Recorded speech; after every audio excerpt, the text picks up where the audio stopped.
Vote আসে, প্রতিশ্রুতি মেলে, কিন্তু কাজের কাজ কিছুই হয় না। এমনই অভিযোগে রাস্তা সংস্কারের দাবিতে এবার অভিনব প্রতিবাদে পথে নামলেন দাড়িকামারির বাসিন্দারা। মঙ্গলবার কোচবিহার জেলার জামালদহ গ্রাম পঞ্চায়েতের অন্তর্গত 194 নম্বর দাড়িকামারি মাঝির বাড়ি এলাকার পাকা রাস্তার দাবিতে বিক্ষোভ দেখান স্থানীয় বাসিন্দারা। 3 কিলোমিটার রাস্তার সংস্কারের জন্য ভোট বয়কটের ডাক দিয়েছি। আমাদের রাস্তা যদি সংস্কার না হয় আমরা এবারে ভোট দিব না। আমরা এই পাড়াতে প্রায় 600-650 ভোটার আছি।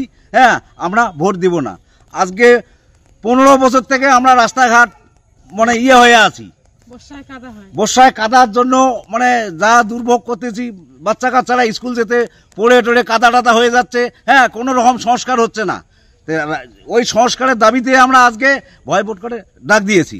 যদি রাস্তা সংস্কার না হয় তাহলে আমরা আরো বৃহত্তর আন্দোলনে নামতে বাধ্য হব। হ্যাঁ, প্রশাসনে জানিয়েছিলাম। আপনার নাম? আমার নাম দিগেন রায় মাঝি। দীর্ঘদিন ধরে গ্রামের প্রধান রাস্তাটি বেহাল অবস্থায় রয়েছে। বর্ষা এলেই সেই রাস্তা কাদা পানিতে চলাচলের অযোগ্য হয়ে পড়ে। এদিন গ্রামের সাধারণ মানুষ প্ল্যাকার্ড হাতে বিক্ষোভ মিছিল করেন এবং রাস্তার ওপর ধানের চারা রোপণ করে প্রতিবাদ জানান। তাদের সাফ বক্তব্য, রাস্তা না হলে এবার ভোট নয়। বিক্ষোভকারী এক গ্রামবাসী জানান, এত বছর ধরে শুধু আশ্বাস মিলেছে, কাজ কিছুই হয়নি।